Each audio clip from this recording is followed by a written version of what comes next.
Hi, I'm Amanda Morrall, Personal Finance Editor with Interest.co.nz, and this is Taken Interest in Your KiwiSaver, brought to you in association with AMP. I'm joined today by Craig Simpson, our Senior Analyst at Interest. Welcome back, Craig. Thank you. So we're here today to talk about our performance ranking data. We've just recently updated it with the March 31st first quarter results. Some interesting findings there. Now, there's several factors to weigh up in KiwiSaver, among them fees, performance, consistency of that performance, who the fund manager is, the kind of communication you're getting from your providers. So there's no one single factor you want to focus on, but we are quite interested in performance today. So let's start with that. What did you find in the any sort of patterns emerged in this data? There are some patterns starting to emerge in terms of consistency across the managers and their performance over 1, 3 and 4 years. So what we did find, looking at the data, was there was a large divergence in returns from the highest to the lowest. Yeah. And that's quite concerning from an end investor's point of view, in that 1 year, there's 10% difference in returns.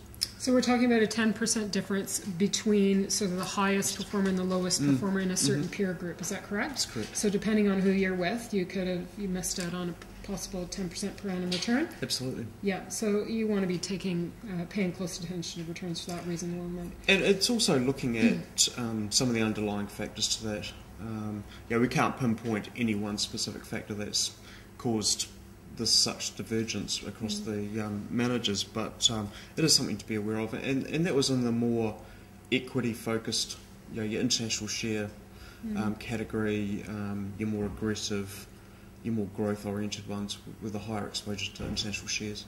Well, it's interesting because the performance data thus far has indicated that those funds that actually were a bit more conservative with the fixed interest component actually stood out well, but we're beginning to see a bit of a comeback in the equities market. Is that showing through in the growth and aggressive funds as well? It is, and we're also seeing some of the shorter term fixed interest or more conservative funds starting to hit a bit of a speed bump, not performing as well as they had in previous quarters, and we highlighted in previous videos.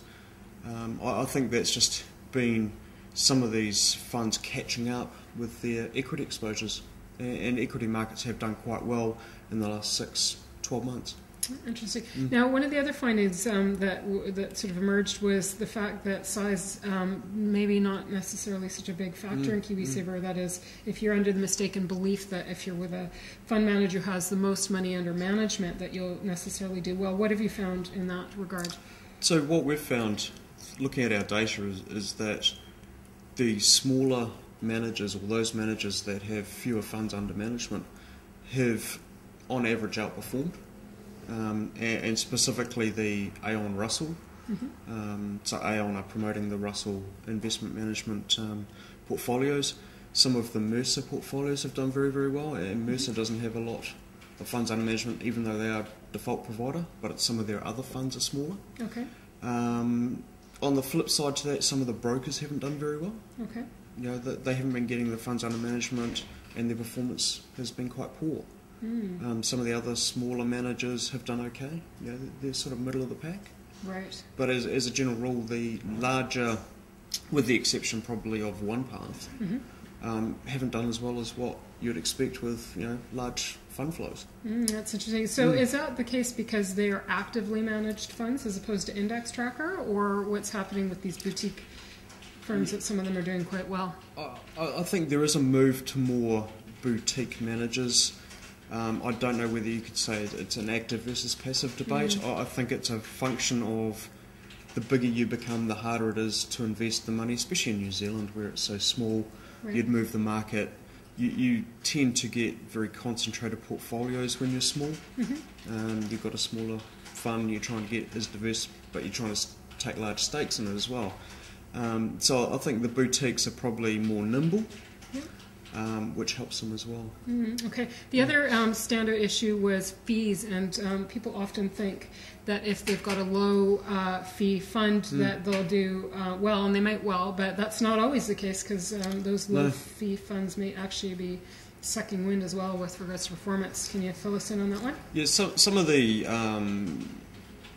data that we looked at, some of the higher expense ratio funds so that's taking out all their management fees and all those expenses, actually performed quite well, and one of those was the Fisher Fund at about 2.5% total expense ratio, because it's got a performance fee in there. That performed astronomically well. You then take the flip side to that, and some of the more passive funds, which have very low fees, have been quite poor. So there's no consistency. But taking some of the other data that we've looked at around the fees, the Fisher is probably an exception.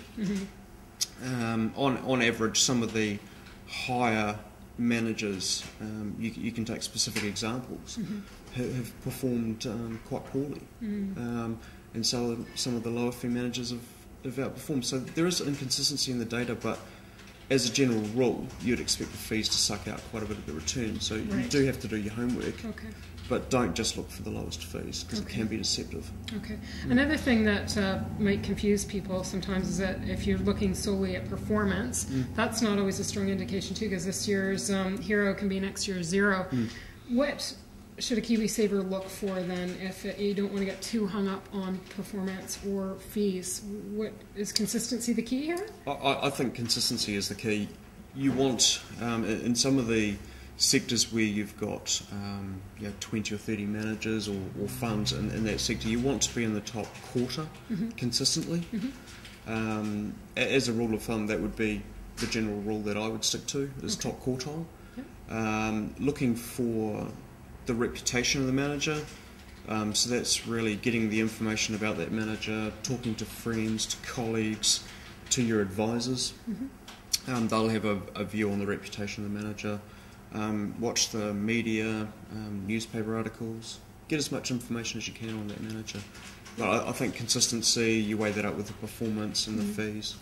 That'd be some of the tips that I'll give readers. When it comes down to the rankings for this latest performance data, who was a standout for you, either in terms of a shining star or a bit of a dog in KiwiSaver? I think from a shining star perspective, the Aon Russell was consistently in the top 1, 2 or 3 across most sectors that they were involved in. And in some cases they had the top 3 spots. Different funds, but that they manage. In terms of the flip side to that, the poorer performers were Craig's Investment Partners, Forsyth Barr, Gareth Morgan. They're the ones that really come to mind. Any particular reason why those ones did poorly? I can't pinpoint anything off the surface, and it could be just the way that their funds are allocated, their stock selections for this quarter. Things can change next quarter or next year. So at this stage, it's probably asset allocation. Well, it's still relatively early days for KiwiSaver, but would you say at this stage it's safe to say that we can glean some patterns and start to read something into that in terms of that consistency? Over 3 and 4 years, it's starting to get into that sweet spot of being able to predict consistency and coming through in the data. I would like to see another 2 or 3 years coming through. Then you really start to see the quality managers in that top quartile that we're looking for, and that I've suggested as a guideline. But 10 years is probably a better gauge. It'll be some time before that, but I think at this stage we're starting to see some of the cream coming to the top. It'll be interesting just to see over time how that evolves and whether that what we're seeing now is true into the future. Excellent. Craig, thanks very much for joining us. We're going to put up the top 3 performers by peer group and also the one who ranked at the lowest. And there's a few exceptions there. We either couldn't get the data or they haven't been tracking for the 4 years, so they might not be included. So it's just a gauge. We're trying to get you interested. You can look up your fund either by typing in the specific fund into our website or just by going to our performance ranking and sorting it through by category. I'm Amanda Morrall, and this has been Take an Interest in Your KiwiSaver, brought to you in association with AMP.